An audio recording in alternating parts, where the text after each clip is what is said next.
ವೇದಿಕೆ ಮುಖಾಂತರ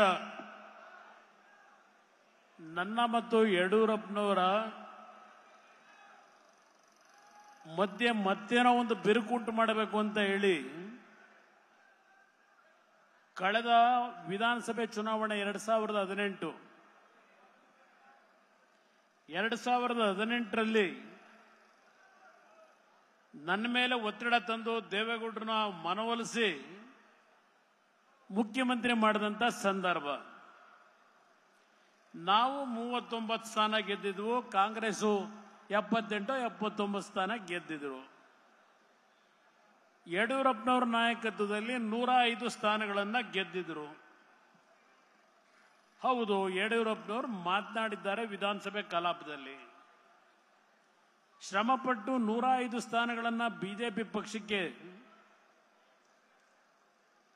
ಜನತೆಯ ಒಂದು ಆಶೀರ್ವಾದದೊಂದಿಗೆ ನಮಗೆ ಹೆಚ್ಚಿನ ಬಹುಮತ ಬಂದು ನಮ್ಮ ಅಧಿಕಾರವನ್ನ ಕಾಂಗ್ರೆಸ್ ಜೆಡಿಎಸ್ನವರು ಕಿತ್ಕೊಳ್ತಕ್ಕಂಥ ಕೆಲಸ ಮಾಡಿದಾಗ ಒಂದು ಮನಸ್ಸಿನ ಮೇಲೆ ನೋವಾಗಿ ರಾಜಕೀಯವಾಗಿ ಮಾತನಾಡಿರ್ತಕ್ಕಂಥ ಪದಗಳದು. ಅದನ್ನ ನಿನ್ನೆ ಇಲ್ಲಿ ಪ್ರದರ್ಶನ ಮಾಡ್ಕೊಂಡು ನನ್ನನ್ನ ಯಡಿಯೂರಪ್ಪನವರು ನಾಗರಾವು ಅಂತ ಹೇಳಿದ್ದಾರೆ ಅಂತ ನಿನ್ನೆ ಮಾತನಾಡಿದ್ದಾರೆ. ಇಲ್ಲಿ ನಾನು ಶಿವಕುಮಾರ್ನಂತ ಈ ರಾಜ್ಯವನ್ನ ಲೂಟಿ ಮಾಡತಕ್ಕಂಥ ಬಡ ಕುಟುಂಬದ ಹೆಣ್ಣು ಮಕ್ಕಳ ಆಸ್ತಿಗಳನ್ನ ಲಪಟಾಯಿಸಿರ್ತಕ್ಕಂಥ DK ಶಿವಕುಮಾರ್ಗೆ ನಾಗರಾಹವೇ ನಾನು. ಅದು ಯಡಿಯೂರಪ್ಪನವರು ಹೇಳಿದ್ದಾರೆ. ಏನಿದೆ, ನಾನು ಅವರ ಉತ್ತಮವಂತ ಆಡಳಿತ ಕೊಟ್ಟಿದ್ದೇವೆ, ನಾವು ಅವರು ಸಂಘರ್ಷ ಮಾಡಿದ್ದೇವೆ ರಾಜಕೀಯವಾಗಿ, ಆದರೆ ವೈಯಕ್ತಿಕವಾಗಿ ಎಂದೂ ಹೋಗಿಲ್ಲ. ರಾಜಕೀಯದ ಸಂಘರ್ಷದಲ್ಲಿ ನಿನ್ನೆ ದಿನ ಇಲ್ಲಿ ಹೇಳಿದ್ದಾರೆ ವೇದಿಕೆ ಮೇಲೆ, ಕುಮಾರಸ್ವಾಮಿ ನನ್ನ ಅಧ್ಯಕ್ಷತೆಯಲ್ಲಿ 136 ಸ್ಥಾನ ಕೊಟ್ಟಿದ್ದಾರೆ ಈ ನಾಡಿನ ಜನತೆ ಸರ್ಕಾರ ಮಾಡಲಿಕ್ಕೆ. ನೀನು ಜನತಾದಳದ ಅಧ್ಯಕ್ಷನಾಗಿ ನಿನಗೆ 19 ಸ್ಥಾನ ಕೊಟ್ಟಿದ್ದಾರೆ. ಈ ಮಾತನ್ನು ನಿನ್ನೆ ಏನ್ ಹೇಳಿದ್ದೀರಿ? ಅದೇನೋ ಸಿದ್ದರಾಮಯ್ಯನವರ ಪರವಾಗಿ ಕಲ್ಲು ಬಂಡೆ ತರ ನಿಂತವ್ರಂತೀಗ ಈ ಶಿವಕುಮಾರು ಸಿದ್ದರಾಮಯ್ಯನವರು ಮುಂದುವರಿಲಿಕ್ಕೆ ಬಂಡೆ ತರ ಇದ್ದೇನೆ ಅಂತ ಹೇಳಿದ್ದಾರೆ. ಬಹುಶಃ 2018-19 ಇದೇ ಬಂಡೆ, ಕನಕಪುರದ ಬಂಡೆ ಕುಮಾರಸ್ವಾಮಿಗೆ ಟ್ರಬಲ್ ಶೂಟರು, ಕುಮಾರಸ್ವಾಮಿ ರಕ್ಷಣೆ ಮಾಡೋನು ಅಂತ ಹೇಳಿ ಮಾಧ್ಯಮದ ಸ್ನೇಹಿತರು ಬಹಳ ಸ್ಟೋರಿ ಮಾಡಿದ್ರಿ. ಆ ಬಂಡೆ ನಂಬ್ಕೊಂಡು ಹೋಗಿದ್ದಿಗೆ ನನ್ನ ತಲೆ ಮೇಲೆ ಬಂಡೆ ಬಿದ್ದಿದ್ದು. ಆ ಬಂಡೆ ಸ್ವಲ್ಪ ದೂರ ಇಟ್ಟಿದ್ರೆ ಏನೂ ಆಯ್ತಿರ್ಲಿಲ್ಲ ನನಗೆ. ಈಗ ಪಾಪ ಸಿದ್ದರಾಮಯ್ಯನವರಿಗೆ ಈಗ ಬಂಡೆ ತರ ನಿಂತ್ಕೊತಾರಂತೆ, ಅಲ್ಲಿಗೆ ಮುಗೀತು ಅಂತ ತಿಳ್ಕೊಂಬಿಡಿ ರಾಜ್ಯದ ಜನ, ಸಿದ್ದರಾಮಯ್ಯನವರ ಬೆಂಬಲಿಗರು. ಇದು ಇನ್ನೊಂದು ಹೇಳ್ತೀನಿ ಅವರಿಗೆ, ಶಿವಕುಮಾರ್ ಅವರಿಗೆ. ಏನೇ ಮೊನ್ನೆ ಅಸೆಂಬ್ಲಿ ಚುನಾವಣೆಯಲ್ಲಿ ಆಯ್ತಪ್ಪ 136 ಕೊಟ್ರು. ಅದೇ ಈಗ ಲೋಕಸಭೆ ಚುನಾವಣೆಯಲ್ಲಿ 2024 ಮೊನ್ನೆ 28 ಸ್ಥಾನದಲ್ಲಿ 8 ಸ್ಥಾನಕ್ಕೆ ಯಾಕೆ ಬಂದು ನಿಂತ್ರಿ? 28 ಸ್ಥಾನದಲ್ಲಿ 136 ಗೆದ್ದವರು 8 ಸ್ಥಾನಕ್ಕೆ ಯಾಕೆ ಬಂದು ನಿಂತ್ರಿ? ಬಹುಶಃ ಯಾರಾದ್ರೂ 9 ಅಂತ ಕೂಗಬಹುದು ಇಲ್ಲಿ. ಆ 9ನೇದು ಯಾವ ರೀತಿ ತಗೊಂಡ್ರು ಅನ್ನೋದು ಗೊತ್ತು, ಅದಕ್ಕೆ ನಾನು 8 ಅಂತಲೇ ಹೇಳೋದು. ಈ 8 ಸ್ಥಾನಕ್ಕೆ ಬಂದ್ರಲ್ಲ, ಈಗೇನ್ ಹೇಳ್ತೀಯಪ್ಪ ನಿನ್ನ ಅಧ್ಯಕ್ಷಗಿರಲಿ? ಯಾತಕ್ಕೆ 28ರಿಂದ 8ಕ್ಕೆ ಬಂದೆ? ರಾಜಕಾರಣ ಏಳು ಬೀಳು ಇದ್ದಿದ್ದೆ. ಸಿದ್ದರಾಮಯ್ಯನವರು ಹೇಳ್ತಾರೆ, ನಾನು ಒಬ್ಬ ಹಿಂದುಳಿದ ಮಹಾನ್ ನಾಯಕ, ದೇವರಾಜ ಅರಸು ಅವರ ನಂತರ ಪೂರ್ಣಾವಧಿಗೆ 5 ವರ್ಷದ ಸರ್ಕಾರ ಮಾಡಿ 2ನೇ ಬಾರಿಗೆ ಮುಖ್ಯಮಂತ್ರಿ ಆಗಿದ್ದನ್ನ ಸಹಿಸಲಾರದೆ ಬಹಳ ಜನಕ್ಕೆ ಹೊಟ್ಟೆ ಒಳಗೆ ಉರಿ ಉರಿ ಉರಿ ಅಂತಾರೆ, ನೆನ್ನೆ ಡ್ಯಾನ್ಸ್ ಮಾಡ್ತಾರೆ. ನಾವ್ ಯಾಕಪ್ಪ ಉರಿ ಪಡೋಣ, ಹೊಟ್ಟೆ ಉರಿ ಪಡದ? ಸಿದ್ದರಾಮಯ್ಯನವರೇ, ನೀವು ಒಳ್ಳೆ ಕೆಲಸ ಮಾಡಿದ್ರೆ ನಾವ್ಯಾತಕ್ಕೆ ಹೊಟ್ಟೆ ಉರಿ ಪಡಬೇಕು? ಶಾಬಾಷ್ಗಿರಿ ಕೊಡವು. ವಿರೋಧ ಪಕ್ಷದಲ್ಲಿ ನಾವು ಕೂತು ಕೆಲಸ ಮಾಡಬೇಕಾದರೆ ಇವತ್ತು ನಮ್ಮ ಜವಾಬ್ದಾರಿ ವಿರೋಧ ಪಕ್ಷದ್ದು ಯಾವ ಆಡಳಿತ ನಡೆಸ್ತಕ್ಕಂಥ ಪಕ್ಷಗಳು ಮಾಡತಕ್ಕಂಥ ಅಕ್ರಮಗಳನ್ನು ಹೊರಗೆ ತರಗಿರ್ತಕ್ಕಂಥದ್ದು ವಿರೋಧ ಪಕ್ಷದ ಕರ್ತವ್ಯ. ಇಲ್ಲಿ ಒಂದು ಹೊಸ ವಾತಾವರಣ ಪ್ರಾರಂಭ ಮಾಡಿದ್ದಾರೆ. ಈಗ ವಿರೋಧ ಪಕ್ಷಗಳಿಗೆ ಪ್ರಶ್ನೆ ಆಡಳಿತ ಪಕ್ಷದವರು ಮಾಡಬೇಕಂತೆ, ಮಾಡ್ತಾರೆ. ಅವ್ರ ಪ್ರಶ್ನೆಗೆ ವಿರೋಧ ಪಕ್ಷ ಉತ್ತರ ಕೊಡಬೇಕಂತೆ. ಹೊಸ ಇತಿಹಾಸ ರಾಜ್ಯದಲ್ಲಿ ಈ ಮುಖ್ಯಮಂತ್ರಿ ಉಪಮುಖ್ಯಮಂತ್ರಿಗಳು ಮಾಡ್ಕೊಂಡು ಹೊರಟಿದ್ದಾರೆ. ಇಲ್ಲಿ ನೋಡಿದ್ರೆ ಇಲ್ಲಿ ಏನ್ ಹೇಳುದು, ನಿನ್ನೆ ಹೇಳಿದ್ದಾರಲ್ಲ, ಒಂದು ಕಪ್ಪು ಚುಕ್ಕೆ ಇಲ್ಲ ನನ್ನ ಮೇಲೆ, ನಾನು ಮುಖ್ಯಮಂತ್ರಿ ಆಗಿದ್ದನ್ನ ಸಹಿಸ್ತಾ ಇಲ್ಲ, ಹಿಂದುಳಿದವನು. ನೀವು ಹಿಂದುಳಿದ ವರ್ಗದ ಮುಖ್ಯಮಂತ್ರಿ ಅಲ್ಲ, ರಾಜ್ಯದ 6.5 ಕೋಟಿ ಜನತೆಯನ್ನ ಪ್ರತಿನಿಧಿಸ್ತಕ್ಕಂಥ ರಾಜ್ಯದ ಮುಖ್ಯಮಂತ್ರಿ ಅನ್ನೋದನ್ನ ಮೊದಲು ಇವತ್ತು ಸಿದ್ದರಾಮಯ್ಯನವರೇ ನೀವು ಕಲ್ತ್ಕೋಬೇಕು ಅನ್ನೋದನ್ನ ಹೇಳಲಿಕ್ಕೆ ಬಯಸ್ತೇನೆ. ನೀವು ಒಂದು ವರ್ಗದ ಮುಖ್ಯಮಂತ್ರಿ ಆಗಿ ಕೆಲಸ ಮಾಡ್ಲಿಕ್ಕೆ ಆಗಲ್ಲ. 6.5 ಕೋಟಿ ಜನತೆಗೆ ರಕ್ಷಣೆ ಕೊಡಬೇಕಾದಂಥದ್ದು ಈ ರಾಜ್ಯದ ಮುಖ್ಯಮಂತ್ರಿಯ ಕರ್ತವ್ಯ. ಕಪ್ ಚುಕ್ಕೆ ಇಲ್ಲ, ಕಪ್ ಚುಕ್ಕೆ ಇಲ್ಲ ಅಂತಾರೆ. ಬಹುಶಃ ಅದ್ಯಾರಪ್ಪ ನನ್ನ ಸ್ನೇಹಿತ ಒಬ್ಬ ಹೇಳ್ತಿರ್ತಾನೆ, ಎಲ್ಲೋ ನಾನೆಲ್ಲೋ ಕಾಕಿ ಚಡ್ಡಿ ಬಹಳ ಬಿಗಿಯಾಗಿ ಕಟ್ಕೊಂಡಿದ್ದೀನಿ ಅಂತ ಯಾವಾಗ ಹೇಳ್ತಾ ಇರ್ತಾನೆ. ಬಹುಶಃ ಸಿದ್ದರಾಮಯ್ಯನವರ ಚಡ್ಡಿ ಎಲ್ಲ ಕಪ್ ಮಾಡ್ಕೊಂಡ್ಬಿಟ್ಟವ್ರೀಗ. ಕಪ್ ಚುಕ್ಕೆ ಮುಖದಲ್ಲಿ ಕಾಣ್ತಿಲ್ಲ ಅಂದ್ರೆ ಏನ್ ಮಾಡಕ್ಕಾಗತ್ತೆ? ಬಹಳ ಪ್ರಾಮಾಣಿಕ ನಾನು ಒಂದು ಭೂಮಿ ಖರೀದಿ ಮಾಡಬೇಕು ಅಂತ ಆಸೆ ಪಟ್ಟವನಲ್ಲ, ಒಂದು ಆಸ್ತಿ ಮಾಡಬೇಕು ಅಂತ ಆಸೆ ಪಟ್ಟವನಲ್ಲ. 30 ಲಕ್ಷ ಸಾಲ ಮಾಡಿದ್ದೆ, ಸಾಲ ತೀರಿಸಲಿಕ್ಕೆ ಮನೆ ಮಾರಾಟ ಮಾಡಿಬಿಟ್ಟೆ. ಇಲ್ಲಿ ಕೂತ್ಕೊಂಡು ಹೇಳಿದ್ದೀರಿ ನಿನ್ನೆ ದಿನ. ನಿಮ್ಮ ಧರ್ಮಪತ್ನಿಯ ಬಗ್ಗೆ ನಾವು ಗೌರವ ಇಟ್ಕೊಂಡಿದ್ದೇವೆ, ನಿಮ್ಮ ಧರ್ಮಪತ್ನಿಯ ಬಗ್ಗೆ ನಾವು ಚರ್ಚೆ ಮಾಡಿಲ್ಲ ಎಂದೂ ಸಹ. ನಿಮ್ಮ ಧರ್ಮಪತ್ನಿಯವರು ಹೊರಗಡೆ ಬಂದಿದ್ದಾರೆ, ನೀವು ಪ್ರಮಾಣ ವಚನ ಸ್ವೀಕಾರ ಮಾಡಿದಾಗ ಬಂದರೋ ಬಿಟ್ರೋ ಅದು ನಾಡಿನ ಜನತೆಗೆ ಮುಖ್ಯ ಅಲ್ಲ. ಸಿದ್ದರಾಮಯ್ಯನವರೇ, ಮುಖ್ಯಮಂತ್ರಿಯಾಗಿ ಇವತ್ತು ಯಾವ ರೀತಿಯ ಕಾನೂನು ಬಾಹಿರವಾಗಿ ಮಾಡಿರ್ತಕ್ಕಂಥ ಈಗ ಹಗರಣವನ್ನ ಮುಚ್ಕೊಳ್ಳಿಕ್ಕೆ ಹೊರಟಿದ್ದೀರಿ, ಇದನ್ನ ನಾವು ಪ್ರಶ್ನೆ ಮಾಡ್ತಾ ಇರೋದು ವಿರೋಧ ಪಕ್ಷವಾಗಿ. ಸುದೀರ್ಘವಾಗಿ ಅಶೋಕ್ ಅವರು, ವಿಜೇಂದ್ರ ಮಾತನಾಡಿದ್ದಾರೆ. ಈಗ ನಾನ್ ನಿಮ್ಮನ್ನು ಕೇಳೋದಷ್ಟೇ, ನೀವು 14 ಸೈಟ್ ತಗೊಂಡ್ರು, 25 ಸೈಟ್ ತಗೋತಿರೋ, 40 ಸೈಟ್ ತಗೋತಿರೋ, ನಮಗೆ ಸಂಬಂಧ ಇಲ್ಲ. ಬಾಬಾ ಸಾಹೇಬ್ ಅಂಬೇಡ್ಕರ್ ಅವರು ಈ ದೇಶದ ಒಬ್ಬ ಸಾಮಾನ್ಯ ಪ್ರಜೆಗೆ ದುಡಿಮೆಯ ಹಕ್ಕನ್ನ ಕೊಟ್ಟಿದ್ದಾರೆ.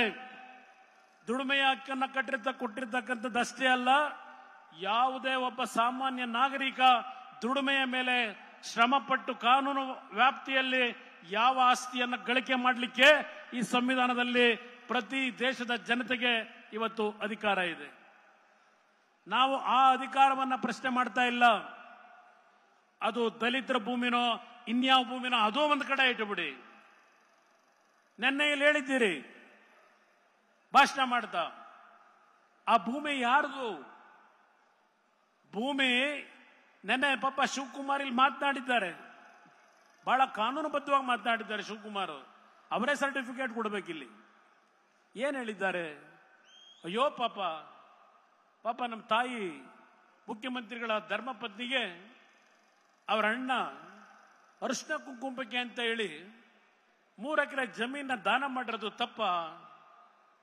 ತಪ್ಪಲ್ಲ ಶಿವಕುಮಾರ್ ಅವರೇ. 3 ಎಕರೆ ಇಲ್ಲದೆ ಇದ್ರೆ 30 ಎಕರೆ ದಾನ ಮಾಡಿಸಿ, 30 ಎಕರೆ ದಾನ ಮಾಡಿಸಿ ಮುಖ್ಯಮಂತ್ರಿಗಳೇ ನಿಮ್ಮ ಬಾಮಯ್ಯನ ಮುಖಾಂತರ. ಆದರೆ ಶ್ರಮಪಟ್ಟು ಕಾನೂನುಬದ್ಧವಾಗಿ ಭೂಮಿಯನ್ನ ಖರೀದಿ ಮಾಡಿ ನಿಮ್ಮ ಸಹೋದರಿಗೆ ನೀವು ಕೊಟ್ಟಿದ್ರೆ ನಿಮ್ಮ ವಿಷಯವನ್ನ ನಾವು ಚರ್ಚೆನೆ ಮಾಡ್ತಾ ಇರಲಿಲ್ಲ. ಆ ಭೂಮಿ ನಿಂಗರಾಜುದು ಅಲ್ಲ, ನಿಂಗುಂದು ಅಲ್ಲ, ಅದ್ಯಾವುದು ದೇವರಾಜುದು ಅಲ್ಲ. ಆ ಭೂಮಿ ಸರ್ಕಾರದ ಭೂಮಿ. ಇದು ನಮ್ಮ ಪ್ರಶ್ನೆ.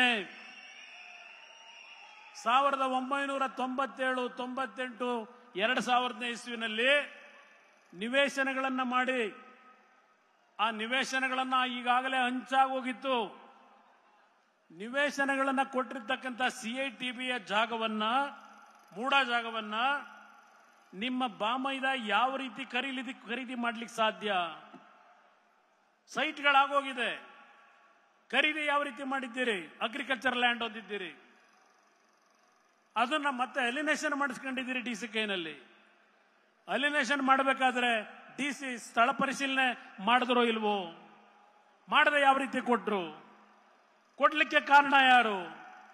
ನೀವು ಸೈನ್ ಆಗ್ತಾ ಇರಬಹುದು ಸಿದ್ದರಾಮಯ್ಯನವರೇ, ನಿಮ್ಮ ಮೂಗಿನ ನೇರದಲ್ಲೇ ಎಲ್ಲ ನಡೆದಿದೆ ಈ ಕಾನೂನು ಬಾಹಿರ ಚಟುವಟಿಕೆ. ಇದನ್ನೇ ನಾವು ಪ್ರಶ್ನೆ ಮಾಡ್ತಾ ಇರೋದು. ನೀವೇ ಹೇಳಿದ್ದೀರಿ ನನ್ನ ಹೆಂಡತಿ ಭೂಮಿ ಅದು, CIT ಅವರು ತಪ್ಪು ಮಾಡ್ಬಿಟ್ಟವ್ರೆ, ಮೂಡಾದವರು 62 ಕೋಟಿ ಬೆಲೆ ಬಾಳ್ತದೆ, ಕೊಡ್ತೀರಾ ಅಂತ ಕೇಳಿದ್ದೀರಿ. ಈಗ ಹೇಳ್ತೀರಿ ಬೇಡ ಅಂದ್ರೆ ಕೊಟ್ಬಿಡ್ತಾರಂತದ್ದು. ಯಾವ್ದೋ ಮೊನ್ನೆ ಟಿವಿ ಚಾನೆಲ್ ನೋಡ್ತಾ ಇದ್ದೆ. ಈಗಲೂ ಬೇಕಾದ್ರೆ ನಾನು 14 ಇದನ್ನು ಸೈಟನ್ನು ವಾಪಸ್ ಕೊಡಕ್ಕೆ ತಯಾರಾಗಿದ್ದೀನಿ ಹೇಳಿದ್ದೀರಿ. ನಮ್ಮ ಮನೆಯವರು ಒಪ್ಕೊಂಡ್ಬಿಡ್ತಾರೆ, ಎಲ್ಲದಕ್ಕೂ ಒಪ್ಕೋತಾರೆ. ಮಾಡಿದ್ದೆಲ್ಲ ತಪ್ಪುಗಳು ಮಾಡಿ ಈಗ ಸೈಟ್ ವಾಪಸ್ ಕೊಟ್ರೆ ನೀವು ಮಾಡಿದಂತ ಕಾನೂನು ಬಾಹಿರ ಚಟುವಟಿಕೆಗಳನ್ನ ಮುಚ್ಕೊಳ್ಳಿಕ್ಕೆ ಸಾಧ್ಯವಾ? ಇದನ್ನ ನಾನು ಪ್ರಶ್ನೆ ಮಾಡ್ತಾ ಇದ್ದೇವೆ. ಆಮೇಲೆ ಅದೇನೋ ಈಗ ಬರ್ತಾ ಇದ್ದಲ್ಲ ಟಿವಿನಲ್ಲಿ, ಇಲ್ಲೆಲ್ಲ ಅವ್ರ ಮಗನ್ನ ಯಾವುದೋ ಆಶ್ರಯ ಕಮಿಟಿಗೋ ಯಾವುದಕ್ಕೋ ಚೇರ್ಮನ್ ಮಾಡ್ಕೊಂಡು ಇಲ್ಲಿ ಉಸ್ತುವಾರಿ ನೋಡ್ಕೊಳ್ಳೋದು. ಜನಗಳ ಮಧ್ಯದಲ್ಲಿ ಟಿವಿನಲ್ಲಿ ಹೇಳ್ತಾರೆ, ಬರ್ತಾ ತೋರಿಸ್ತಾರೆ, ಅಪಯ ಅಪಯ ಅಪಯ ಅಪಯ. ನಾನು ಹೇಳಿಲ್ವಲ್ಲ, ಅದು ಯಾವುದದು? ನಾನು ಹೇಳಿದ್ದಲ್ಲ ಅದು ಅಪಯ. ಯಾರು ಹೇಳಿದವರು? 6 ಅಂತ. ನಾನು ಕೊಟ್ಟಿರೋದೇ ಇದು ಅಂತಾರೆ. ಸಿದ್ದರಾಮಯ್ಯನವರೇ, ಆ ಒಂದು ಪ್ರಕರಣವನ್ನ ಯಾವ ರೀತಿ ಮುಚ್ಚಾಕೊಳ್ಳಿಕ್ಕೆ ಹೋದ್ರಿ? ಮೊದಲು ಟಿವಿಗಳಲ್ಲಿ ಬಂದಾಗ 2-3 ಗಂಟೆ ಟಿವಿ ಮುಂದೆ ಬರಲಿಲ್ಲ. ಆಮೇಲೆ ಬಂದರು ನಮ್ಮ ಶಿವು ಅವರು ಮನೆಗೆ. ಇದು ಯಾವ ದೊಡ್ಡ ವಿಷಯ, CSR ಫಂಡ್ದು ಅಂತ ಹೇಳಿ ಅಂದರು. ಅವ್ರು ಹೇಳಿಕೊಟ್ಟ ಮೇಲೆ ಶುರುವಾಯಿತು. ಇಲ್ಲಿ ಎಲ್ಲವೆಲ್ಲ ಇಟ್ಟಿದ್ದೀನಿ, ಮಾತಾಡೋದು ಬಿಟ್ಟುಬಿಟ್ಟಿದ್ದೀನಿ. ಇದು ಏನೇನು ಮಾಡಿದ್ರು CSR ಫಂಡ್ ಕತೆ ಎಲ್ಲ ಇಲ್ಲೂ ದಾಖಲೆ ಇದೆ. ಇದು ಒಂದು ದೊಡ್ಡ ಫ್ರಾಡಲೆಂಟ್ ಡಾಕ್ಯುಮೆಂಟ್. ಇದು ಸಿದ್ದರಾಮಯ್ಯನವರದು ಫ್ರಾಡಲೆಂಟ್ ಡಾಕ್ಯುಮೆಂಟ್. ಯಾವ ರೀತಿ ದಾರಿ ತಪ್ಪಿಸಿದ್ರು ಪಾಪ. ಅದೇನೋ ಹೇಳೋದಲ್ಲ CSR ಫಂಡು ಅಂತ ಹೇಳಿ. CSR ಫಂಡು ಇಲ್ಲ, ಅವತ್ತು ಸಾಯಂಕಾಲ ಟ್ರಾನ್ಸ್ಫರ್ ಮಾಡಿದ್ರಲ್ಲ, ಅಪ್ಪ ನಾನು ಕೊಟ್ಟಿದ್ದೆ ಇದು ಅಂದ್ರಲ್ಲ, ಇಲ್ಲಿದೆ ಟ್ರಾನ್ಸ್ಫರು. ಯಾರೋ Vivekananda sub inspector, circle inspector, ಇಲ್ಲೆಲ್ಲ ಮಾಲಾಗಿ ಹಾಕಿದಿರಲ್ಲ. ನೀವು ಯಡಿಯೂರಪ್ಪನವ್ರ ಬಗ್ಗೆ, ಕುಮಾರಸ್ವಾಮಿ ಬಗ್ಗೆ ಚರ್ಚೆ ಮಾಡ್ತೀರಾ? ಎಸ್, ನಾನು ಯಡಿಯೂರಪ್ಪನವರು ಹೋರಾಟ ಮಾಡಿದ್ದೇವೆ. ಮಲ್ಲಿಕಾರ್ಜುನ್ ಖರ್ಗೆ ಅವರ ಪುತ್ರ ಇವತ್ತೇನೋ ಹೇಳಿದ್ದಾರೆ. ನಾನು ನಿನ್ನೆ ದೆಹಲಿಯಲ್ಲಿ ಒಂದು ಮಾತು ಹೇಳಿದ್ದಾರೆ. ಶಿವಕುಮಾರ್ ಅವರು ನನ್ನ ಮಗನ ರಾಜಕೀಯದ ಭವಿಷ್ಯಕ್ಕೆ ನನ್ನ ಅಣ್ಣನ ಮಗನನ್ನ ಜೈಲಿಗೆ ಕಳಿಸಿದ್ದೇನೆ ಅಂತ ಹೇಳಿ ನನ್ನ ಮೇಲೆ ಈ ವೇದಿಕೆ ಮೇಲೆ ಹೇಳಿದ್ದೀರಿ. ಆ ತಾಯಿ ಚಾಮುಂಡೇಶ್ವರಿಯ ಸನ್ನಿಧಾನದಲ್ಲಿ ನಿಂತು ಮಾತಾಡ್ತಾ ಇದ್ದೇನೆ. ಮಿಸ್ಟರ್ ಶಿವಕುಮಾರ್, ಯಾವ SM ಕೃಷ್ಣ ಅವರು ಕೊತ್ವಾಲನ್ ಜೊತೆ ಜೀವನ ಮಾಡ್ಕೊಂಡಿದ್ದಂತ ನಿಮಗೆ ರಾಜಕೀಯದಲ್ಲಿ ಜನ್ಮ ಕೊಟ್ಟಿದ್ರು. ಆ ಕುಟುಂಬದ ಒಬ್ಬ ಶ್ರಮಜೀವಿ ಸಿದ್ಧಾರ್ಥ ಅವರ ಮರಣಕ್ಕೆ, ಆತ್ಮಹತ್ಯೆಗೆ ಕಾರಣ ಯಾರು? ಜನಗಳ ಮುಂದೆ ಇಡ್ತೀರಾ ಇದನ್ನ ಜನಗಳ ಮುಂದೆ? ನನಗಿವತ್ತು ಬರಬೇಕಾದ್ರೆ ಬೆಳಗ್ಗೆ ಯಾರೋ ಫೋನ್ನಲ್ಲಿ ಹೇಳ್ತಾರೆ, ಯಾರೋ ನಿಮ್ಮ ಸ್ನೇಹಿತರೆ, ಸರ್ ನಿಮಗೊಂದು ವಿಷಯ ಗೊತ್ತಿಲ್ಲ, ಈ ಜೇಡ್ರಳ್ಳಿ ಅಂತ ಹೇಳಿ ಬೆಂಗಳೂರಿನ ಹತ್ರ ಇದೆ, ಜೇಡ್ರಳ್ಳಿ ಅಂತ ಹೇಳಿ, ರಾತ್ರಿ ಇವ್ರ ಸ್ನೇಹಿತರೊಬ್ಬರು ವಾಸು ಅಂತ ಹೇಳಿ ಇಬ್ರು ಸೇರಿ ನೈಟ್ ಹೋಗೋದು ರಸ್ತೆಯಲ್ಲಿ, ಜೇಡ್ರಳ್ಳಿ ಪಕ್ಕದಲ್ಲಿ ರೋಡಲ್ಲಿ. ಇವೆಂತವ ನಿಮ್ಮ ಮ್ಯಾನುಯಲ್ ಇದಾಕಿರ್ತಲ್ಲ ಕವರು, ಆ ಮ್ಯಾನುವಲ್ ಚೇಂಬರ್ಗಳು, ಆ ಮ್ಯಾನುವಲ್ ಚೇಂಬರ್ಗಳನ್ನ ಕದ್ದು ಆ ಗುಜರಿ ಅಂಗಡಿಗೆ ಹಾಕಿ ಹಣ ಸಂಪಾದನೆ ಮಾಡ್ತಾ ಇದ್ದ ಶಿವಕುಮಾರ್, ಈ ಕುಮಾರಸ್ವಾಮಿ ಬಗ್ಗೆ, ದೇವೇಗೌಡರ ಬಗ್ಗೆ ಮಾತನಾಡ್ತೀಯ? ನನಗೆ ಬೆಳಗ್ಗೆ ಕೇಳ ಆಶ್ಚರ್ಯ ಆಯ್ತು. ನಮ್ಮ ಬಗ್ಗೆ, ಯಡಿಯೂರಪ್ಪನವ್ರ ಬಗ್ಗೆ, ವಿಜಯೇಂದ್ರನ ಬಗ್ಗೆ ಯಾವ ನೈತಿಕತೆ ಇದೆ? ಪಾಪ ನಿಖಿಲ್ ಕುಮಾರಸ್ವಾಮಿಗೆ ನನ್ನ ಇಲ್ಲಿ ಪ್ರಶ್ನೆ ಮಾಡಿದ್ದೀರಿ, ರಾಜಕೀಯದಲ್ಲಿ ನಾನು ಇದ್ದಾಗ ನೀನು ಹುಟ್ಟೇ ಇರಲಿಲ್ಲ ಅಂತ. ಶಿವಕುಮಾರ್, ನಿಮ್ಮನ್ನು ಕೇಳುತ್ತೇನೆ, ದೇವೇಗೌಡರು ಮೊದಲನೇ ಬಾರಿಗೆ ಶಾಸಕರಾಗಿ ಕಾವೇರಿ ನೀರಿನ ಬಗ್ಗೆ ವಿಧಾನಸಭೆಯಲ್ಲಿ ಚರ್ಚೆ ಮಾಡಿದಾಗ ನೀವು ಜನ್ಮ ತಾಳಿದ್ರ, ಹುಟ್ಟಿದ್ರ? ದೇವೇಗೌಡರ ಆಸ್ತಿ ಕೇಳಿದ್ದೀರಿ, ದೇವೇಗೌಡರ ಆಸ್ತಿ ಕೇಳಿದ್ದೀರಿ. ದೇವೇಗೌಡರು ರಾಜಕಾರಣಕ್ಕೆ ಬರೋದಕ್ಕಿಂತ ಮುಂಚೆ ಒಬ್ರು ಇಂಜಿನಿಯರ್ ಆಗಿದ್ರು, ಡಿಪ್ಲೊಮಾ ಪದವೀಧರ. ನಿಮ್ಮದೇನಿತ್ತು? ನಿಮ್ಮ ತಂದೆದೇನಿತ್ತಪ್ಪ? ನಿಮ್ಮ ತಂದೆದೇನಿತ್ತು? ಕೆಂಪೇಗೌಡರದು ಹೇಳ್ತಿದ್ರು ನಮ್ಮ ಹಳ್ಳಿಲಿ. ಅದು ಸಿಡಿ ಶಿವು, ಅದು ಬೇರೆ. ನಮ್ಮ ಹಳ್ಳಿ ಕಡೆ ಹಿಂದೆ ನಾವೆಲ್ಲ ಸಣ್ಣ ಮಕ್ಕಳಿದ್ದಾಗ ನಮ್ಮ ರೈತರು ರಾಗಿ ಭತ್ತ ಬೆಳೆದು ಯಾವೊಂದು ಒಟ್ಲಾಕಿ ಎಲ್ಲ ನಮ್ಮ ಬೆಳೆ ಬೆಳೆದ ಮೇಲೆ ಆ ಭತ್ತ ಮತ್ತು ರಾಗಿ ತೂರಿ ಚೀಲಕ್ಕೆ ತುಂಬಿಸ್ಬೇಕಲ್ಲ, ಆ ತುಂಬಿಸಕ್ಕೆ ಕೆಲವರು ಕೂಲಿ ಆಳು ಕರ್ಕೊಂಬರಂತೆ. ಆ ಕೆಲಸ ಮಾಡ್ಕೊಂಡ್ ಬರ್ತಾ ಇದ್ದಂತ ನೀವು, ನಿಮ್ಮ ಕುಟುಂಬ, ದೇವೇಗೌಡರ ಕುಟುಂಬದ ಬಗ್ಗೆ ಚರ್ಚೆ ಮಾಡ್ತಿರಲ್ಲ, ಯಾವ ನಾಲಿಗೆಯಲ್ಲಿ ಮಾತನಾಡ್ತೀರಿ? ರೇವಣ್ಣ ಅವರು, ನಾನು ವಿಧಾನಸಭೆಯಲ್ಲಿ ಸಿದ್ದರಾಮಯ್ಯನವರ ಬಗ್ಗೆ, ಅವರು ಮಾಡಿರ್ತಕ್ಕಂಥ ಹಲವಾರು ಅಕ್ರಮಗಳ ಬಗ್ಗೆ ಚರ್ಚೆ ಮಾಡಬೇಕಾದ್ರೆ, ಕಳೆದ ಬಾರಿ ಯಾವೊಂದು ಚುನಾವಣೆ ನಂತರ ಸರ್ಕಾರ ಬಂದು 24 ಗಂಟೆಯಲ್ಲಿ ವರ್ಗಾವಣೆ ತಂದೆ ನಡೀತು.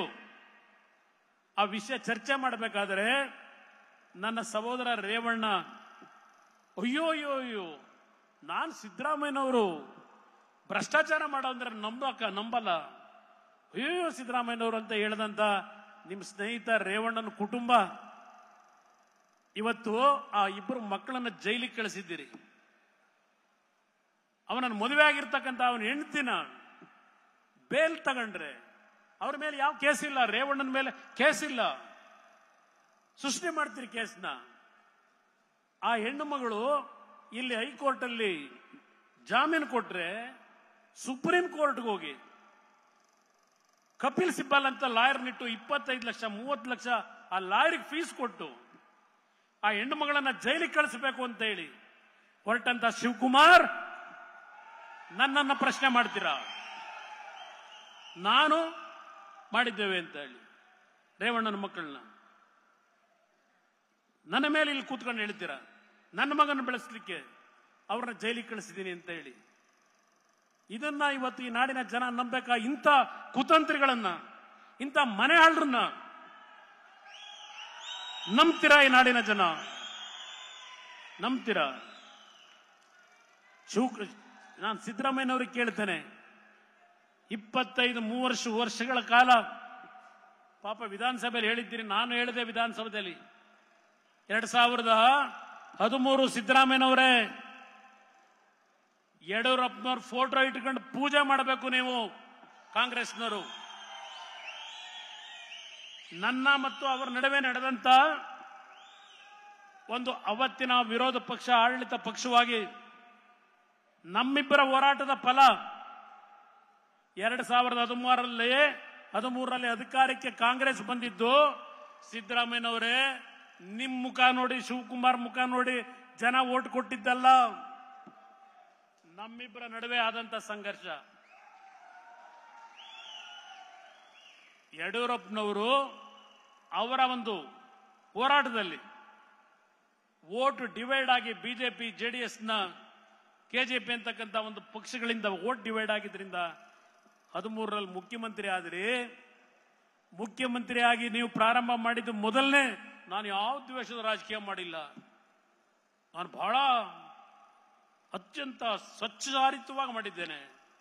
ಇಲ್ಲಿ ವಿಜೇಂದ್ರ ಅವರಿಗೆ ಹೇಳ್ತಾ ಇದ್ರು, ಅವ್ರ ಫೋಟೋ ಇಟ್ಕೊಂಡು ಪೂಜೆ ಮಾಡಬೇಕಾದಂತ ನೀವು ಅವರ ಮೇಲೆ 15 ಡಿನೋಟಿಫಿಕೇಶನ್ ಯಾವುದೋ ಸಿಎಜಿ ರಿಪೋರ್ಟ್, ಈ ರಾಜ್ಯದ ಇತಿಹಾಸದಲ್ಲಿ ಸಿಎಜಿ ರಿಪೋರ್ಟ್ಗಳನ್ನೇನು ಕೊಡ್ತಾ ಇದ್ದಾರೆ, ಎಷ್ಟು ಅಕ್ರಮಗಳಾಗಿರೋದನ್ನ ಕೊಟ್ಟಿದ್ದಾರೆ ಸಿಎಜಿ ರಿಪೋರ್ಟ್ನಲ್ಲಿ, ಯಾವುದ್ರ ಮೇಲೆ ನೀವು ಕ್ರಮ ತಗೊಂಡಿದ್ದೀರಿ? ಯಡಿಯೂರಪ್ಪನವ್ರ ಮೇಲೆ ಒಬ್ಬರನ್ನು ಬಿಟ್ಟು. ಇವತ್ತು ಯಡಿಯೂರಪ್ಪನವರನ್ನ 82 ವರ್ಷ ಯಾವುದೋ ಸುಳ್ಳು ಕೇಸ್ ಫಿಕ್ಸ್ ಮಾಡಿ ಜೈಲಿಗೆ ಕಳಿಸ್ಲೇಬೇಕು ಯಡಿಯೂರಪ್ಪನವ್ರನ್ನ ಅಂತ ಹೇಳಿ ಹೇಳ್ತಾ ಇದ್ದೀರಿ. ನಾಚಿಕೆ ಆಗಬೇಕು ನಿಮಗೆ. ಆ ವಯಸ್ಸಿಗಾದರೂ ನಿಮಗೆ ಗೌರವ ಕೊಡಬೇಕು ಅನ್ನೋದು ನಿಮ್ಮ ಮನಸ್ಸಲ್ಲಿ ಬರಲಿಲ್ಲ. ದೇವೇಗೌಡರ ಬಗ್ಗೆ ಮಾತನಾಡ್ತೀರಿ. ಏನು ನಿನ್ನೆ ಇಲ್ಲಿ ಭಾಷಣ ಜಿ ಟಿ ದೇವೇಗೌಡರು ಕೂತವ್ರ ಇಲ್ಲಿ.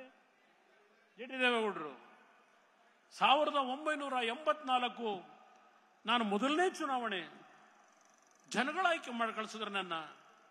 ಯಾರೋ ಪಾಪ ದುಡ್ಡಿರ್ಲಿರುವಂತೆ ಅವರಿಗೆ ಇದು ಕಟ್ಟಾಗೆ ಡೆಪಾಸಿಟ್ನ ಯಾರೋ 150 ರೂಪಾಯಿ ಕೊಟ್ಟಿದ್ದು ನೆನಕತ್ತಾರೆ ಈ ಸಭೆ ಒಳಗೆ. ಆ ಕೆಂಪೇಗೌಡರು ಈ ಜಿ ಟಿ ದೇವೇಗೌಡರು ಚುನಾವಣೆ ನಡೆಸಕ್ಕೆ 25,000 30,000 ಸಂಗ್ರಹಣೆ ಮಾಡಿದ್ರಲ್ಲ, ಅದು ನೀವು ವೇದಿಕೆ ಮೇಲೆ ನೆನ್ಕೊಳ್ಳೇ ಇಲ್ಲ. ಜಿ ಟಿ ದೇವೇಗೌಡ್ರನ್ನ ಕೆಂಪೇಗೌಡ್ರನ್ನ ಓಲಿ ಅವರಿಬ್ಬರು ನೆನ್ಕೊಳ್ಳೋದು ಬೇಡಪ್ಪ. 84ರಲ್ಲಿ MLA ಆದ್ರಿ. ಅವತ್ತು ದೇವೇಗೌಡ್ರನ್ನೂ ನೆನ್ಕೋಬೇಡಿ. ರಾಮಕೃಷ್ಣ ಹೆಗಡೆ ಅವರು ಮುಖ್ಯಮಂತ್ರಿಗಳು, ಹಲವಾರು ಜನ ಜನತಾ ಪರಿವಾರದಲ್ಲಿ ಮಂತ್ರಿಗಳಿದ್ರು. ಯಾರನ್ನಾದ್ರೂ ಒಬ್ಬರನ್ನ ನೆನೆಸ್ಕೊಂಡ್ರ ಸಿದ್ದರಾಮಯ್ಯನವರೇ? ಅವರೆಲ್ಲರ ಸಹಕಾರದಿಂದ ನಾನಿವತ್ತು ಈ ಮಟ್ಟಕ್ಕೆ ಬಂದಿದ್ದೇನೆ ಅಂತ ಹೇಳಿ ನೆನೆಸ್ಕೊಂಡ್ರ? ಜನತಾ ಪರಿವಾರದ ರಾಜಕೀಯ ಪ್ರಾರಂಭ ಮಾಡಿ ಇವತ್ತು ಇಲ್ಲಿ ಬಂದು ಹೇಳ್ತೀರಿ ಅಕ್ರಮ, 21 ಅಕ್ರಮಗಳು ಎಲ್ಲ ಬಿಚ್ಚುತ್ತೀವಿ. ಏನು ಬಿಚ್ಚಿರಿ? ನಿಮ್ಮ ಯೋಗ್ಯತೆಗೆ 2013ರಿಂದ 2017 ಈ ರಾಜ್ಯದ ವಿರೋಧ ಪಕ್ಷದ ನಾಯಕರು ಯಾವುದಾದರೂ ಒಂದು ದಾಖಲೆ 2008ರಿಂದ 2013 ವಿರೋಧ ಪಕ್ಷದ ನಾಯಕರಾಗಿ ಒಂದೇ ಒಂದು ದಾಖಲೆಯನ್ನ ಬಿಡುಗಡೆ ಮಾಡಲಿಕ್ಕೆ ಇವತ್ತು ಸಾಕ್ಷಿ ಸಮೇತ ಚರ್ಚೆ ಮಾಡತಕ್ಕಂಥ ಒಂದು ನಿದರ್ಶನ ನಿಮ್ಮಿಂದ ಆಗಿದ್ರೆ ವಿರೋಧ ಪಕ್ಷದಲ್ಲಿ ಇಡೀ ಜನಗಳ ಮುಂದೆ ಯಾರೋ ದುಡಿಮೆ ಯಾರೋ ಹುತ್ತ ಕಟ್ಟಿರ್ತಾರೆ, ಬಂದು ಹುತ್ತದೊಳಗೆ ಸೇರ್ಕೊಂಡು ರಾಜಕೀಯ ಮಾಡಿದಂತ ನೀವು ದೇವೇಗೌಡರ ಬಗ್ಗೆ ಚರ್ಚೆ ಮಾಡ್ತೀರಾ? ಬಿಜೆಪಿ ಜೆಡಿಎಸ್ ಅವತ್ತು ಸರ್ಕಾರ ಮಾಡಿದ್ದನ್ನ ಚರ್ಚೆ ಮಾಡ್ತೀರಾ? ನರೇಂದ್ರ ಮೋದಿ ಅವರು ಪ್ರಧಾನಮಂತ್ರಿ ಆದ್ರೆ ನಾನು ದೇಶ ಬಿಟ್ಟು ಹೋಗ್ತೀನಿ ಅಂತ ದೇವೇಗೌಡರು ಹೇಳಿದ್ರು ಅಂತ ಹೇಳಿದ್ರಿ ಈ ವೇದಿಕೆ ಮೇಲೆ. ಹೌದು, ಹೇಳಿದ್ರು, ಹೇಳಿಲ್ಲ ಅಂತ ಹೇಳಲ್ಲ ನಾನು. ಯಾವ ಕಾರಣಕ್ಕೆ? ಹಿಂದೆ ಒಂದು ಗುಜರಾತ್ನಲ್ಲಿ ಒಂದು ದೊಡ್ಡ ಮಟ್ಟದ ಹಿಂಸಾಚಾರ ಆಗಿತ್ತು. ಆ ಹಿನ್ನೆಲೆಯಲ್ಲಿ ದೇವೇಗೌಡರು ಹೇಳಿದ್ರು ವೈಯಕ್ತಿಕವಾಗಿ ನರೇಂದ್ರ ಮೋದಿ ಅವರ ಮೇಲಲ್ಲ, ಆ ಘಟನೆಗಳ ಆಧಾರದ ಮೇಲೆ. ದೇವೇಗೌಡರು ನರೇಂದ್ರ ಮೋದಿ ಅವರು ಪ್ರಧಾನಮಂತ್ರಿಗಳಾದ ಮೇಲೆ ಅವರ ಮನೆಗೆ ಹೋಗಿ, ಪುಟ್ಟರಾಜು ಕೂತಿದ್ದಾರೆ ಇಲ್ಲಿ, ಇಲ್ಲೇ ಇದೆಯಣ್ಣ, ನೀನು ದೇವೇಗೌಡರ ಜೊತೆ ಅವತ್ತು ಪ್ರಧಾನಮಂತ್ರಿಯನ್ನ ಭೇಟಿ ಮಾಡ್ಲಿಕ್ಕೆ ಹೋದಂತ ದಿನ ದೇವೇಗೌಡರು ರಾಜೀನಾಮೆ ಪತ್ರವನ್ನು ಬರ್ಕೊಂಡು ರಾಜಕೀಯದಿಂದ ನಾನು ನಿವೃತ್ತಿ ಆಗಬೇಕು ಅಂತ ಇದ್ದೇನೆ, ಲೋಕಸಭೆಗೆ ರಾಜೀನಾಮೆ ಕೊಡ್ತೀನಿ ಅಂತ ಹೇಳಿ ನರೇಂದ್ರ ಮೋದಿ ಅವರ ಕೈಲಿ ಕೊಡ್ಲಿಕ್ಕೆ ಹೋದಾಗ ಯಾವ ನರೇಂದ್ರ ಮೋದಿ ಅವರು ಇವತ್ತು ದೇಶಕ್ಕೆ ನಿಮ್ಮ ಅವಶ್ಯಕತೆ ಇದೆ, ರಾಜಕಾರಣದಲ್ಲಿ ನಾವು ಹಲವಾರು ಬಾರಿ ಹಲವಾರು ವಿಷಯಗಳನ್ನ ಮಾತನಾಡಿರ್ತೇವೆ, ಆ ರಾಜೀನಾಮೆ ನೀವು ಕೊಡಬಾರದು, ವಾಪಸ್ ಹೋಗಬೇಕು, ನೀವು ವಿರೋಧ ಪಕ್ಷದಲ್ಲಿ ಕೆಲಸ ಮಾಡಬೇಕು ಅಂತ ಹೇಳಿ ಹೇಳಿದಂತ ನರೇಂದ್ರ ಮೋದಿ ಅವರಿಗೂ ನಿಮಗೂ ಕಾಂಗ್ರೆಸ್ ನಾಯಕರಿಗೆ ಯಾವ ನೈತಿಕತೆ ಇಟ್ಕೊಂಡಿದ್ದೀರಿ? ಯಾವ ನೈತಿಕತೆ ಇದೆ? ದೇವೇಗೌಡರನ್ನ ಪ್ರಧಾನಮಂತ್ರಿ ಮಾಡಿಬಿಟ್ರಂತೆ. ತೆಗೆದಿದ್ದು ಯಾರು ಹೇಳಪ್ಪ? ದೇವೇಗೌಡರು ನೀವು ಪ್ರಧಾನಮಂತ್ರಿ ಮಾಡಿದ್ರ? ಕುಮಾರಸ್ವಾಮಿನ ನೀವು ಪ್ರಧಾನಮಂತ್ರಿ ಮಾಡಿದ್ರ?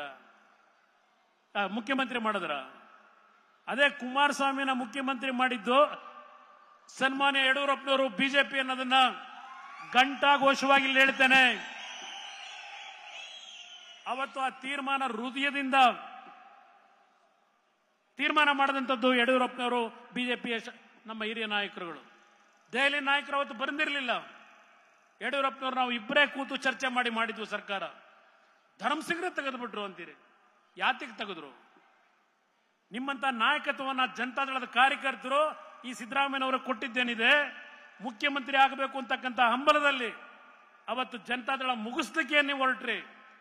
ಈ ಪಕ್ಷ ಉಳಿಸ್ಲಿಕ್ಕೆ, ಈ ಪಕ್ಷದ ಕಾರ್ಯಕರ್ತರನ್ನ ಉಳಿಸ್ಲಿಕ್ಕೆ ಅವತ್ತು ಕುಮಾರಸ್ವಾಮಿ ಸನ್ಮಾನ್ಯ ಯಡಿಯೂರಪ್ಪನ ಜೊತೆ ಸರ್ಕಾರ ಮಾಡಿದ್ದು.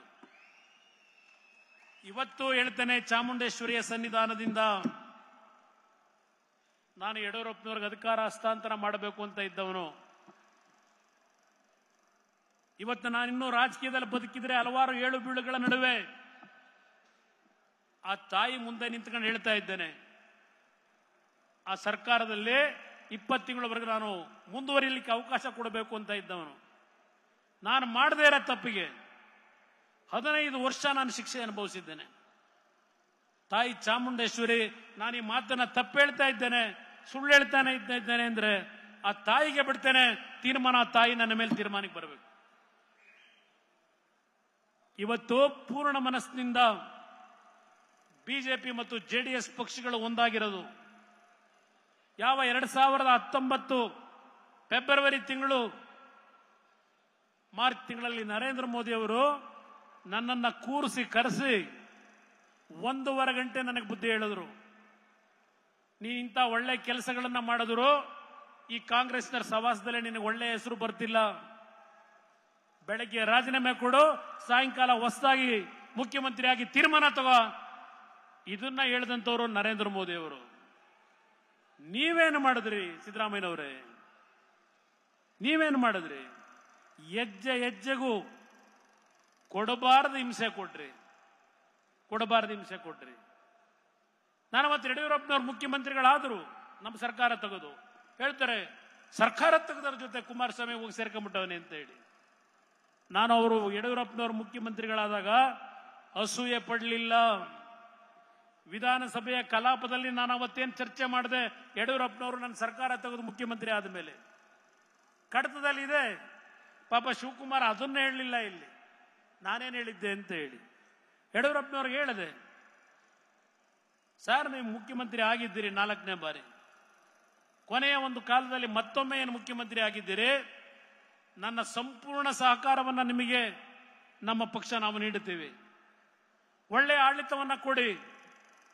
ಇದನ್ನ ನಾನು ವಿಧಾನಸಭೆಯ ಕಲಾಪದಲ್ಲಿ ನನ್ನ ಸರ್ಕಾರ ತೆಗೆದು ಯಡಿಯೂರಪ್ಪನವರು ಮುಖ್ಯಮಂತ್ರಿ ಆದಾಗ ಪೂರ್ಣ ಮನಸ್ಸಿನಿಂದ ಹೇಳಿರ್ತಕ್ಕಂಥವನು ಆ ತಾಯಿಯ ಚಾಮುಂಡೇಶ್ವರಿ ಸನ್ನಿಧಾನದಲ್ಲಿ ಈ ಮಾತನ್ನು ಹೇಳ್ತಾನೆ. ಇವತ್ತು 10 ವರ್ಷ ಗೂಟ ಹೊಡ್ಕೊಂಡಿರ್ತೀನಿ ಅಂತ ಹೇಳಿದ್ದೀರಲ್ಲ ಶಿವಕುಮಾರ್, ಇದಂಥದ್ದು ಕಾಂಗ್ರೆಸ್ ಬೇರೆ ತೋರಿಸ್ತಾ ಇದ್ರಿ ನೆನ್ನೆ. ಈ ಕಾಂಗ್ರೆಸ್ ಪಕ್ಷ, ಈ ಶಿವಕುಮಾರ್ ಇರೋವರೆಗೆ, ಈ ಬಂಡೆ ಇರೋವರೆಗೆ ನಾವು ಸರ್ಕಾರ ತೆಗಿತೀವಿ ಅಂತ ಎಲ್ಲಿ ಹೇಳಿದೀವಿ? ನಾವು ಸರ್ಕಾರ ತೆಗಿತೀವಿ ಅಂತ ಹೇಳಿದೀವ? ನಾವೆಲ್ಲೂ ಹೇಳಿಲ್ಲ. ರಾಜಣ್ಣನ ಹೇಳಿಕೆ ಏನು? ಸತೀಶ್ ಜಾರಕಿಹೊಳಿ ಹೇಳಿಕೆ ಏನು? ಯಾರ್ಯಾರ ಹೇಳಿಕೆ ಏನೇನು ನೀವು ಕೊಟ್ಟಿದ್ದೀರಿ? ಸರ್ಕಾರ ತೆಗಿಯಕ್ಕೆ ನೀವು ಕಾಂಪಿಟೇಷನ್ ನೀವು ಸಿದ್ಧವಾಗಿದ್ದೀರಿ. ನಾವ್ಯಾಕೆ ತೆಗಿಬೇಕು? ಇಲ್ಲಿರ್ತಕ್ಕಂಥ ಬಿಜೆಪಿ ನಾಯಕರು ನಾವೆಲ್ಲ. ಕಾಲ ಸನ್ನಿಹಿತವಾಗಿದೆ. ಪಾಪ ಬಂಡೆಯಾಗಿ ನಿಂತ್ಕೋತಾರಂತಲ್ಲ, ಬಂಡೆಯಾಗಿ ನಮ್ಮ ಇದು ಸಿದ್ದರಾಮಯ್ಯನವರಿಗೆ ಆ ಬಂಡೆಯಾಗಿ ಸಿದ್ದರಾಮಯ್ಯರ ಮೇಲೆ ಆದ್ರೂ ಬಿದ್ದಿರ ಬಂಡೆ, ಸಿದ್ದರಾಮಯ್ಯರ ಪರಿಸ್ಥಿತಿ ಏನಾಯ್ತದೆ? ಆ ಬಂಡೆ ನಂಬಿಕೊಂಡು ಬಂಡೆ ಆಯ್ತಾರಂತೆ.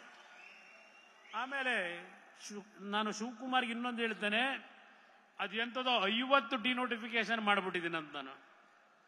ತೆಗಿಯಪ್ಪ, ಮಾಡಪ್ಪ, ಅದು ಯಾವ ತನಿಖೆ ಮಾಡ್ತೀಯ? ಯಾವ ತನಿಖೆ ಮಾಡ್ತೀಯ? ಮಾಡಪ್ಪ ನೋಡೋಣ. 50 ಡಿನೋಟಿಫಿಕೇಶನ್.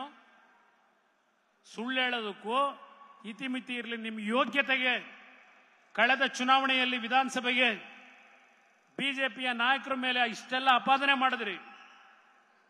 ಸಿದ್ದರಾಮಯ್ಯನವರೇ, 15 ತಿಂಗಳಾಯ್ತು ನಿಮ್ಮ ಯೋಗ್ಯತೆಗೆ ಮುಖ್ಯಮಂತ್ರಿಯಾಗಿ.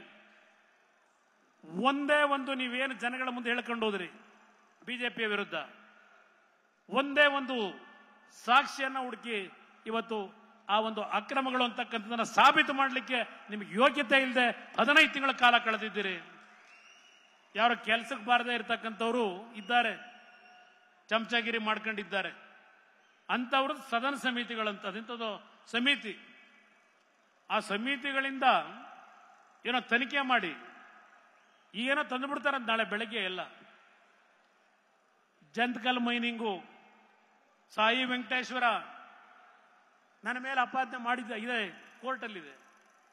ಅದಕ್ಕೆ ಕಾರಣ ನಿಮ್ಮಿಂದ ಅಲ್ಲ, ಕಾಂಗ್ರೆಸ್ನವರಿಗೇನೋ ನನ್ನ ರಾಜೀನಾಮೆ ಕೇಳ್ತಾವ್ರೆ. ಯಾವ ರಾಜೀನಾಮೆ ಕೊಡ್ತೀನಿ, ಕುಮಾರಸ್ವಾಮಿ ಯಾವಾಗ ಕೊಡ್ತೀಯಪ್ಪ ಅಂತ ಕಾಂಗ್ರೆಸ್ ಪುಡಾರಿಗಳು ಕೇಳ್ತಾವೆ ದಿನ ಸೋಷಿಯಲ್ ಮೀಡಿಯಾದಲ್ಲಿ.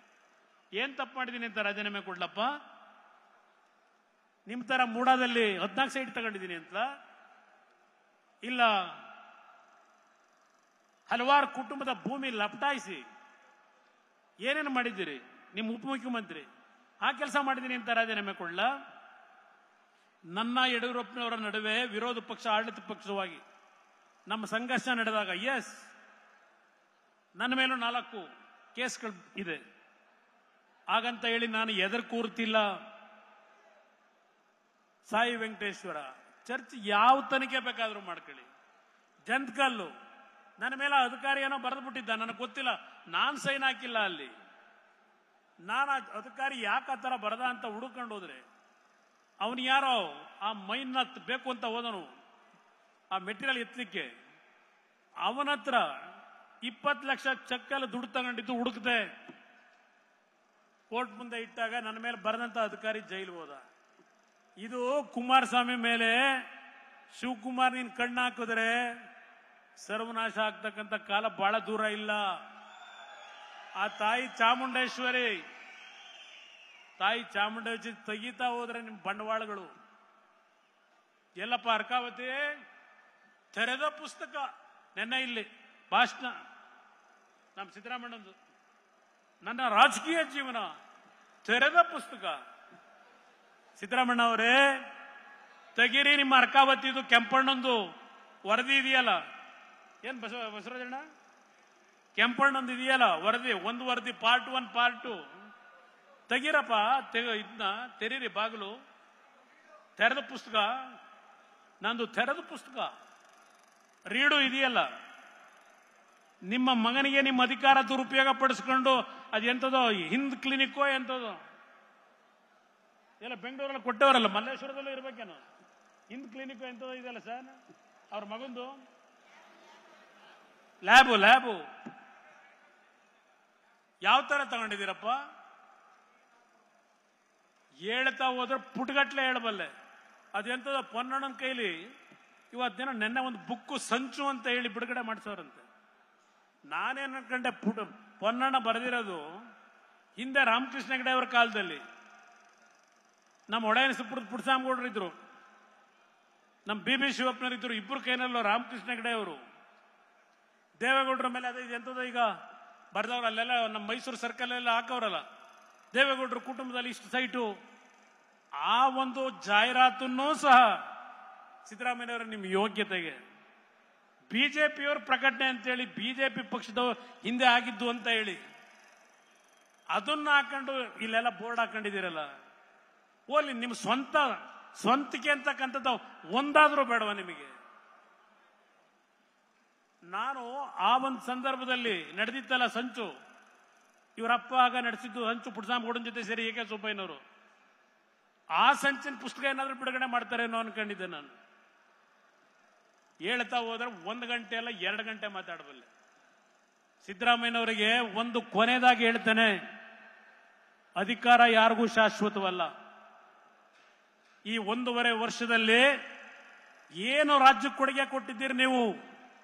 1100 1200 ರೈತರು ಆತ್ಮಹತ್ಯೆ ಮಾಡಿಕೊಂಡಿದ್ದಾರೆ. ಆ ಶಿರೂರಿನಲ್ಲಿ ಒಂದು ಕುಟುಂಬದಲ್ಲಿ 3 ಜನ ಹೆಣ್ಣು ಮಕ್ಕಳು, ಆ ತಂದೆ ಇನ್ನೂ ಹುಡುಕ್ಲಿಕ್ಕಾಗಿಲ್ಲ. ಆ ಏನಾದ್ರು ಪರಿಹಾರ ಕೇಳಿದ್ರೆ ಅವ್ರ ತಂದೆ ಬಾಡಿ ಸಿಗದೆ ಹೋದ್ರೆ ಇನ್ನೂ 7 ವರ್ಷ ನಾವು ಪರಿಹಾರ ಕೊಡಕ್ಕಾಗಲ್ಲ ಅಂತೀರಿ ಕಾನೂನುಬದ್ಧವಾಗಿ. ಒಂದು ಮಾನವೀಯತೆ ಬೇಡ ನಿಮಗೆ?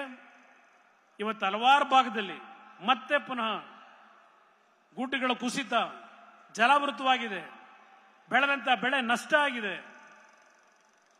ಇವತ್ತು ಯಾವ ಕೇಂದ್ರ ಸರ್ಕಾರದ ಮೇಲೆ ಮಾತನಾಡ್ತೀರಿ? ಬಸವಣ್ಣ ಇಲ್ಲಿ ಕೂತಿದ್ದಾರೆ, ಅವರು ಮುಖ್ಯಮಂತ್ರಿ ಇದ್ದಾಗ, ಯಡಿಯೂರಪ್ಪನವರು ಮುಖ್ಯಮಂತ್ರಿ ಇದ್ದಾಗ, ಯಾವ ಕೋವಿಡ್ನ ಒಂದು ಅನಾಹುತಗಳಾದಾಗ ಈ ದೇಶದಲ್ಲಿ ರಾಜ್ಯ ಸರ್ಕಾರಗಳಿಗೆ ಮುಂದಿನ 50 ವರ್ಷಕ್ಕೆ ಹಣವನ್ನ ಏನು ಬಿಡುಗಡೆ ಮಾಡ್ತಾರೆ, ಸಾಲದ ರೂಪದಲ್ಲಿ ಕೊಟ್ಟಂತದ್ದು ಬಡ್ಡಿಯ ಕಟ್ಟಿದ್ದೇನೆ ಸಾಲವಾಗಿ 50 ವರ್ಷಕ್ಕೆ ಹಣವನ್ನೇನು ಕೊಟ್ಟರು ನರೇಂದ್ರ ಮೋದಿ ಅವರ ಸರ್ಕಾರ. ಕಳೆದ 2-3 ದಿವಸಗಳ ಹಿಂದೆ ಪುನಃ ಈ ದೇಶದ ಪ್ರತಿಯೊಂದು ರಾಜ್ಯದಲ್ಲಿ ಕ್ಯಾಪಿಟಲ್ ಎಕ್ಸ್ಪೆಂಡಿಚರ್ಗೆ ಸುಮಾರು 1.5 ಲಕ್ಷ ಟ್ರಿಲಿಯನ್ ಹಣವನ್ನ ರಾಜ್ಯ ಸರ್ಕಾರಗಳಿಗೆ ಕೊಡ್ತಕ್ಕಂಥ ತೀರ್ಮಾನ ಕಳೆದ 2 ದಿನಗಳ ಹಿಂದೆ ಇದೇ ನರೇಂದ್ರ ಮೋದಿ ಅವರ ಸರ್ಕಾರ ಮಾಡಿದ್ದಾರೆ. ಕ್ಯಾಪಿಟಲ್ ಎಕ್ಸ್ಪೆಂಡಿಚರ್ಗೆ ನಿಮ್ಮ ಯೋಗ್ಯತೆಗೆ ಒಂದು ಬಾಯಿ ಬಿಟ್ಟು ಹೃದಯದಿಂದ ಕೇಂದ್ರ ಸರ್ಕಾರದಿಂದ ನೆರವು ಬಂತು ಅಂತಕ್ಕಂಥ ಹೇಳೋ ಯೋಗ್ಯತೆ ಇಲ್ಲ ನಿಮಗೆ. ಯಾವ ರೀತಿ ಕೇಂದ್ರ ಸರ್ಕಾರದಿಂದ ಕೆಲಸ ಮಾಡಿಸ್ಕೋಬೇಕು ಅಂತಕ್ಕಂಥ ಕನಿಷ್ಠ ನಿಮ್ಮ ನಡವಳಿಕೆ ಇಲ್ಲ. ಪ್ರತಿನಿತ್ಯ ನರೇಂದ್ರ ಮೋದಿ ಅವರನ್ನ ನೀವು ಬೈಕೊಂಡು ಹೋದರೆ ಈ ರಾಜ್ಯದ ಕೆಲಸ ಆಗ್ತದ? ಪಕ್ಕದ ಮಂಡ್ಯದಲ್ಲಿ 18 ದಿನಕ್ಕೆ ಒಂದು ಬಾರಿ ನೀರು ಕೊಡ್ತಾರಂತೆ. 18 ದಿನಕ್ಕೆ ಒಂದು ಬಾರಿ ಯಥೇಚ್ಛವಾಗಿ ನೀರು ಬಂತು. ಈ ಬಾರಿ ನಮ್ಮ ಕಬಿನಿ, KRS, ಹಾರಂಗಿ ಎಲ್ಲ ತುಂಬಿದೆ ಹೇಮಾವತಿ. ಇನ್ನೂ ಕೆರೆಗಳು ತುಂಬಿಸ್ಲಿಲ್ಲ. ರೈತನಿಗೆ ಈ ಬಾರಿ 2 ಬೆಳೆ ಬೆಳೀಲಿಕ್ಕೆ ಅವಕಾಶ ಇತ್ತು. ನೀವು ಮಾಡ್ತಿರೋ ಕೆಲಸ ಏನು? ಪಕ್ಕದ ತಮಿಳುನಾಡಿನಲ್ಲಿ 2ನೇ ತಾರೀಕು ರೈತರು ರಾಜ್ಯ ಸರ್ಕಾರಕ್ಕೆ ಅಲ್ಲಿ ತಮಿಳುನಾಡಿನಲ್ಲಿ ಹೇಳ್ತಾರೆ, ಇವತ್ತು ಸಮುದ್ರಕ್ಕೆ ನೀರು ಹರಿದು ಹೋಗ್ತಾ ಇದೆ, ಮೆಟ್ಟೂರು ಡ್ಯಾಮ್ ತುಂಬಿ ಒಂದು ಜಲಾಶಯ ನಿರ್ಮಾಣ ಆಗಬೇಕು ಅಂತ ಹೇಳಿ ತಮಿಳುನಾಡಿನ ರೈತರು ಅಲ್ಲಿ ರಾಜ್ಯ ಸರ್ಕಾರಕ್ಕೆ ಹೇಳ್ತಾ ಇದ್ದಾರೆ. ನೀವೇನ್ ಮಾಡ್ತಾ ಇದ್ದೀರಿ? ಪರ್ಮಿಷನ್ ಕೊಡಿಸಿ, ನರೇಂದ್ರ ಮೋದಿ ಅವ್ರ ಕೈಲಿ ಪರ್ಮಿಷನ್ ಕೊಡಿಸಿ. ಪರ್ಮಿಷನ್ ಕೊಡಿಸೋದಕ್ಕೆ ಮೊದಲು ನಿಮ್ಮ ಪಾರ್ಟ್ನರು ಇಂಡಿ ಪಾರ್ಟ್ನರ್ ಇದೆಯಲ್ಲ ನಿಮ್ DMK, ಹೋಗಪ್ಪ ಅಲ್ಲಿ ಕೂತ್ಕೊಂಡು ಚರ್ಚೆ ಮಾಡಿ. ಸಮುದ್ರಕ್ಕೆ ನೀರು ಹೋಗ್ತಾ ಇದೆ, ಅದು ಉಳಿಸ್ಕೊಳ್ಳೋಣ ಅಂತ ಹೇಳಿ ಮೊದಲು ಅವ್ರನ್ನ ಒಪ್ಪಿಸ್ಕೊಳ್ಳಿ. ನಂತರ ನಾವು ಪ್ರಹ್ಲಾದ್ ಜೋಶಿ ಇದಕ್ಕೇನು ತೀರ್ಮಾನ ಮಾಡ್ಬೇಕು ಮಾಡ್ಕೊಡ್ತೀವಿ. ನಾವೇನಾದ್ರೂ ಇಲ್ಲಿ ರಾಜ್ಯ ಸರ್ಕಾರದ ಕೆಲಸಕ್ಕೆ ನಮ್ಮ ಕ್ಷೇತ್ರಕ್ಕೆ ಬರ್ತೀವಿ ಅಂದ್ರೆ ಅಧಿಕಾರಿಗಳಿಗೆ ಅವ್ರ ಹತ್ರಕ್ಕೆ ಹೋಗಬೇಡಿ ಅಂತೀರಿ. ಕೆಲಸ ಎಲ್ಲಿಂದ ಮಾಡೋದು ನಾವು? ಇವತ್ತು ಕಳೆದ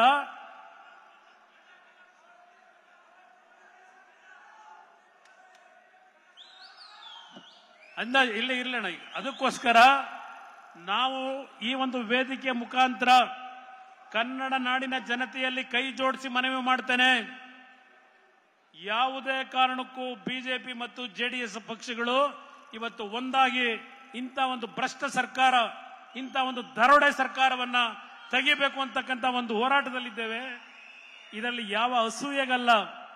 ಈ ನಾಡಿನ ಜನತೆಯ ಬದುಕು, ಈ ನಾಡಿನ ಸಂಪತ್ತನ್ನು ಉಳಿಸಲಿಕ್ಕೆ ಯಾತಕ್ಕೆ ಇವತ್ತು ನಮ್ಮ ಟೊಯೋಟಾದವರು ಮಹಾರಾಷ್ಟ್ರ ಯೂನಿಟ್ ತಗೊಂಡು ಹೋಗ್ತಾ ಇದ್ದಾರೆ. ಈಗ ಯಾವ ಬಿಡದಿ ಹತ್ರ ಕಟ್ಟಿರ್ತಕ್ಕಂಥ ಟೊಯೋಟಾ ಕಂಪನಿ ಈಗ ಮಹಾರಾಷ್ಟ್ರಕ್ಕೆ ತಗೊಂಡು ಹೋಗ್ತಾ ಇದ್ದಾರೆ. ಪಾಪ ಇಲ್ಲಿ ನಮ್ಮ DK ಸಾಹೇಬ ಬಂದು ನಮ್ಮ ಮೇಲೆ ಅಟ್ಯಾಕ್. ಅಷ್ಟು ಸುಲಭವಾಗಿ ನಿಮ್ಮ ಮಾತಿಗೆಲ್ಲ ಮರಳಾಗಲ್ಲ, ಎದರೋದು ಇಲ್ಲ. ಎದುರಿಸ್ಲಿಕ್ಕೆ ತಯಾರಾಗಿದ್ದೇವೆ. ನೆನ್ನೆ ತೊಡೆ ತಟ್ಟಿದ್ದೀರಿ, ಸ್ವೀಕಾರ ಮಾಡಿದ್ದೇನೆ. ಮಿಸ್ಟರ್ DK ಸ್ವೀಕಾರ ಮಾಡಿದ್ದೇವೆ. ಇಲ್ಲಿ ಅರ್ಕಾವತಿ ಕರ್ಮಕಾಂಡ, ಸಿದ್ದರಾಮಣ್ಣ ಅವರೇ, ಅರ್ಕಾವತಿ ನಿಮ್ಮ ಕರ್ಮಕಾಂಡ ಇಲ್ಲಿ ಚರಿತ್ರೆ ಇದೆ. ಇಲ್ಲಿ ಇವೇನೇನು ಮಾಡಿದ್ದೀರಿ? ಏನ್ ರೈತರಿಗೆ ರೀಡು ಮಾಡಿಕೊಟ್ರ? ಯಾವನಿಗೋಯ್ತು ಭೂಮಿ? ಬಡವರಿಗೆ ಕೊಟ್ರ ಈ ಭೂಮಿನ? ಇನ್ನೊಂದು ಇಲ್ಲಿ ನೈಸ್ ಕಂಪನಿ, ಇಲ್ಲೆಲ್ಲ ವಿಶ್ವನಾಥ್ ಎಲ್ಲ ಇರ್ಬೇಕಿಲ್ಲಿ, ನಮ್ಮ ಯಲಂಕದ ವಿಶ್ವನಾಥ್.